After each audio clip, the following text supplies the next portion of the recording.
Çok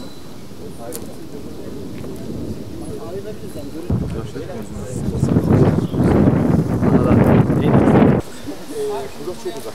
Kalması gelmesine gelirler. Onlar uzak. Hanımlar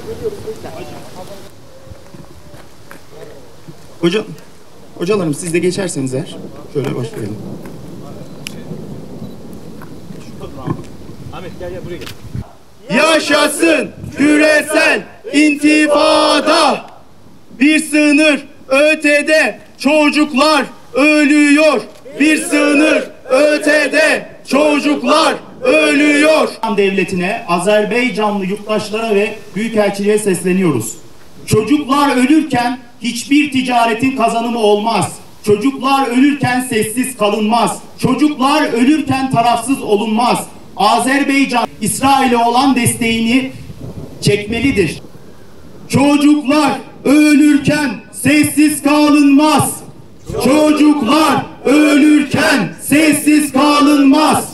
Nehirden denize özgür Filistin.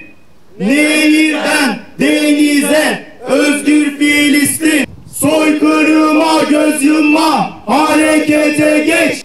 Soykırıma göz yumma, harekete geç. Soykırıma göz yumma, harekete geç. Çocuklar ölürken sessiz kalınmaz. Çocuklar ölürken sessiz kalınmaz. Çocuklar ölürken sessiz kalınmaz.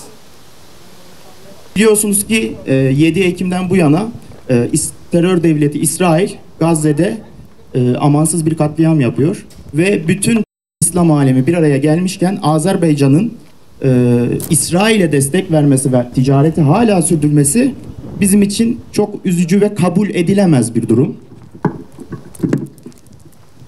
Bu nedenle bugün Azerbaycan devletine seslenmek için, Azerbaycan devleti ve vatandaşlarına seslenmek için buraya geldik.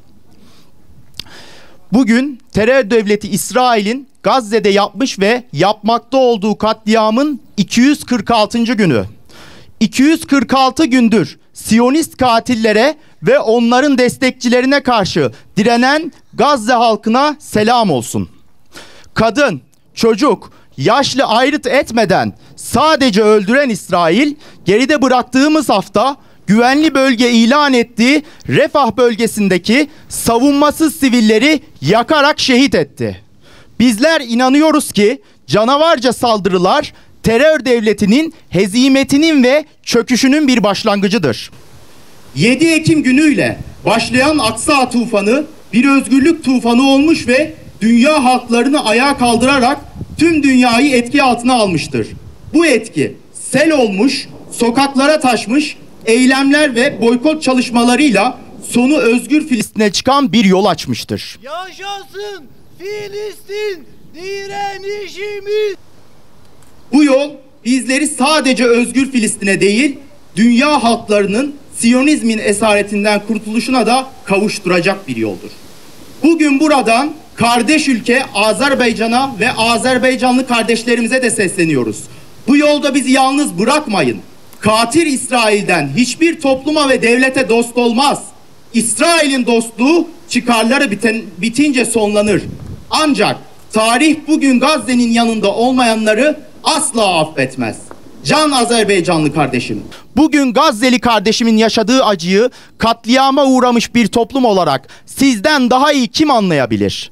Hocalı katliamının acısını yüreğinde taşıyan Azerbaycanlı kardeşime yakışan Gazze'de katliam yapanların karşısında durmak olacaktır.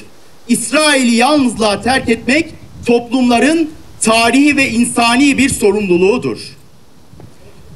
Bugün buradan Azerbaycan devletine ve toplumuna tekrardan sesleniyoruz. Gazze'de sivillere bomba yağdıran İsrail jetlerine yakıt sağlayan Bakü-Ceyhan boru hattını kapatın ve İsrail'le olan ticari ilişkileri sonlandırın. Hiçbir kazanım Gazze'de akan çocuğun bir damla kanından daha değerli değildir. İsrail elbet uluslararası mahkemelerde yargılanacak ve tüm dünyaya hesap verecektir. Bugün İsrail'e destek verenler ise tarih boyunca her gün toplumların vicdan mahkemesinde yargılanacaktır. Can Azerbaycanlı kardeşim, bizi duy ve eğitime geç. Yaşasın Filistin direnişimiz. Yaşasın Filistin direnişimiz. Filistin halkı yalnız değildir. Filistin halkı